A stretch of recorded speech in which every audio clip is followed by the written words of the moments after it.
안녕하세요. 2월 21일 수요일 마이드라에 오신 여러분들을 환영하고 축복합니다. 오늘은 세계 모국어 날이라고 해요. 언어의 다양성과 문화의 다양성, 그리고 다언어주의를 기념하기 위해 2000년도부터 지정된 날이에요. 사실 우리나라는 한글이 있어서 우리의 모국어로 말하고 쓰고 공부할 수 있어서 모국어에 대한 큰 감흥은 없죠. 그러나 세계 많은 나라들은 자신들이 쓰는 언어로 공부할 수 없어요. 그래서 다시 영어, 스페인어 같은 걸 배우고 그 뒤에 공부를 하게 됩니다. 그런 의미에서 우리는 우리가 이해할 수 있는 한글로 말씀을 볼 수 있고 공부하며 나눌 수 있음에 얼마나 감사한지 몰라요. 다만 이런 축복은 우리 민족의 우월함을 나타내고자 함이 아니라 복음을 온전히 나누는 기회로 삼아야 할 것입니다. 이제 앞으로 AI의 발달로 각 나라의 언어 장벽은 현저히 낮아질 것입니다. 그래서 어떤 언어를 쓰느냐가 중요한 것이 아니라 언어에 담긴 내용과 태도가 매우 중요할 거예요. 오늘도 말씀을 들려주시는 것에 감사하고 복음을 전하는 날에 꿈꾸게 되는 세계 모국어의 날이 되길 바라는 마음 담아 오늘의 마이드라를 힘차게 시작해 보도록 하겠습니다. 자, 출발!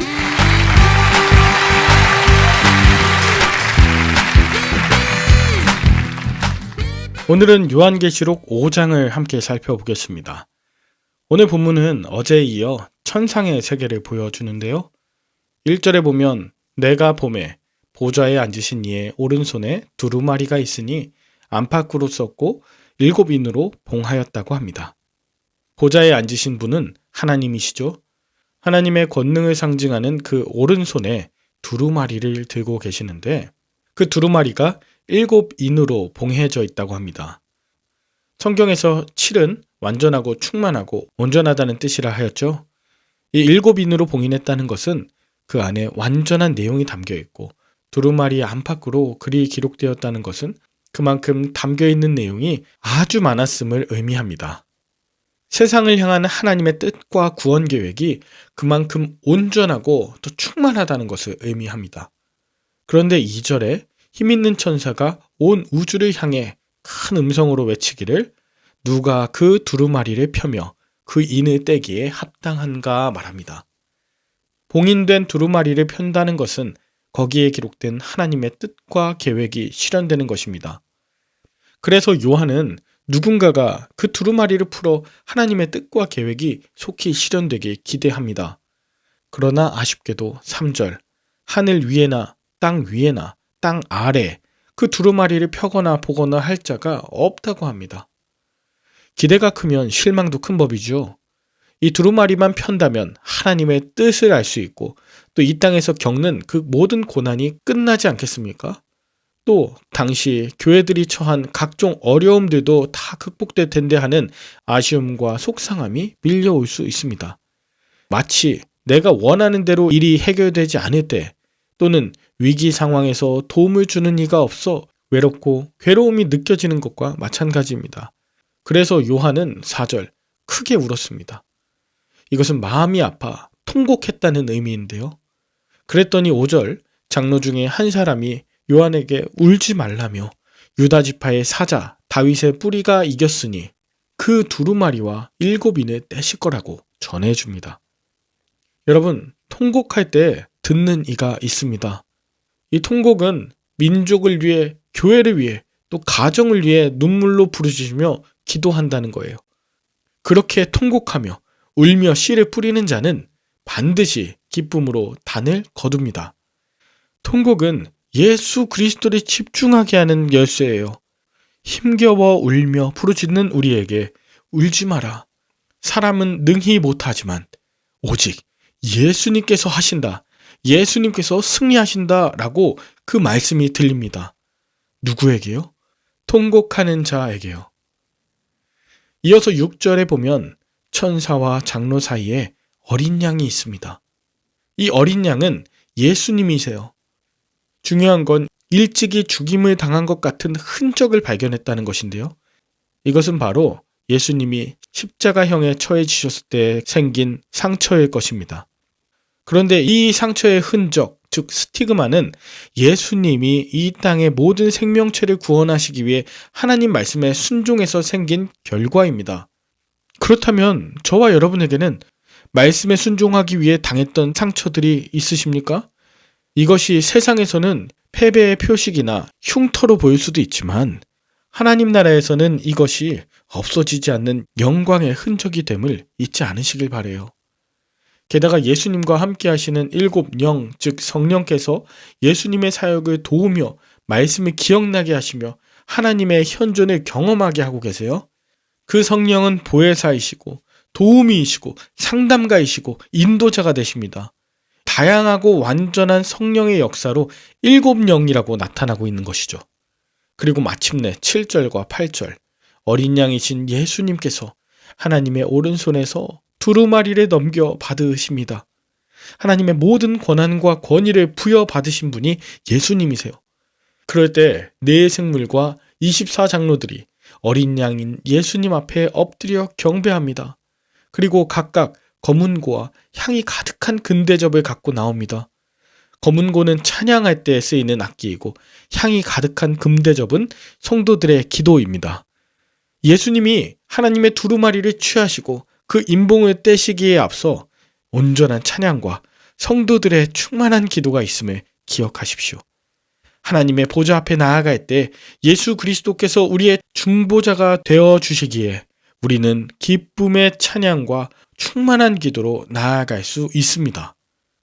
그리고 9절부터 14절까지 네 생물과 24장로들, 천사들, 모든 피조물이 어린 양이신 예수님을 새 노래로 찬양합니다. 이 새 노래는 예수님의 죽음과 부활에 관한 내용이에요. 특이한 점은 이것을 새 노래라고 표현한 것인데 이전에도 예수님의 죽음과 부활에 관한 구원 사역을 찬양한 일이 있지 않습니까? 그런데 이것이 왜 새 노래가 될까요? 예수님이 우리에게 참 생명을 주시고 우리의 소망이 되신 것을 바로 깨달은 그 최후의 상태에서 부르는 노래가 새 노래입니다. 그렇다면 우리의 찬양이 새 노래인지 옛 노래인지 늘 점검할 이유를 발견하게 됩니다. 만약에 죽음의 위기 앞에 있던 자가 의사로부터 살림을 받으면 당사자와 가족들은 진심으로 그 의사에게 감사를 전하지 않겠습니까? 마찬가지예요. 이 땅에서의 생명을 구원해준 그 의사에게도 감사할 텐데 하물며 영원한 생명을 주시며 구원하신 하나님께 진정으로 찬양하는 그것이 바로 새 노래라는 것입니다. 새 노래를 부르는 사람은 세상의 모든 것을 구원하시는 하나님의 은혜와 구원의 관점에서 그것을 보게 됩니다. 새 노래를 부르는 삶을 살아갈 때 하늘의 것으로 땅의 것을 바라보고 해석하게 될 것입니다. 오늘 하나님의 그 구원 앞에 새 노래를 부르는 저와 여러분들 되시길 축복합니다. 여러분들은 오늘 본문을 통해 무엇을 느끼셨나요? 나의 힘으로는 도저히 해결되지 않을 것 같은 문제나 근심이 있으신가요? 최근에 나와 또 다른 누군가를 위해 통곡한 적이 있다면 언제인가요? 말씀에 순종하시다가 원치 않게 생긴 상처나 흔적이 있으신가요? 여러분들이 부르실 새 노래는 구체적으로 어떤 내용인가요? 저도 사역을 하면서 때로 억울하고 속상한 일을 경험하곤 합니다. 원치 않게 오해를 일으키거나 누군가로부터 비난받을 때도 있었습니다. 그럴 땐 가까운 지인이나 가족들에게도 말하지 못하고 그저 주님 앞에 통곡할 수밖에 없었습니다. 가슴 깊은 곳에서 울분이 터져나와 눈물이 그치지 않은 밤과 새벽이 있었고 못내 하나님의 영광을 가리는 것은 아닌가 자책하며 소리도 내지 못하고 흐느끼는 날들도 많았습니다. 그런데 그렇게 기도할 때 십자가 위에 가시관과 못자국, 채찍의 흔적을 가지신 예수님을 바라보게 하셨어요. 오늘의 본문을 보기 전엔 그것이 계속해서 나를 찌르는 아픔이었지만 이내 예수님의 십자가 흔적이 영광의 상처이자 흔적을 알게 되는 순간 그것은 더 이상 제게 아픔이나 교만하게 만드는 훈장이 아니게 되었습니다. 그저 같은 상처와 아픔을 지닌 이들에게 복음을 전할 수 있는 작은 도구가 되었습니다. 이전처럼 크고 화려하게 노래하기보다 진솔하고 정직하게 고백하는 새 노래의 내용이 되었습니다. 그래서 지금은 제게 주신 상처와 흔적들을 감사합니다. 앞으로도 고난을 겸손하게 받을 수 있는 마음이 조금 더 생겼습니다. 여러분의 삶의 문제를 해석해 주실 하나님의 두루마리가 이제 곧 풀릴 것입니다. 예수님을 찬양하고 기도하며 나아가실 때 수많은 간증들로 가득하게 되실 것을 기대하시면서 함께 기도할까요? 하나님 아버지, 죽을 수밖에 없던 나를 구원하시고 자녀 삼아주심에 감사합니다. 잠시 땅에 속하여 하늘의 기쁨을 잊고 살고 때로 원망과 불평을 털어놓던 때가 많았습니다. 주님 앞에 통곡하게 하시고 내게 남은 고난의 흔적들을 통해 구원의 주님을 향한 새 노래를 부르게 하여 주시옵소서.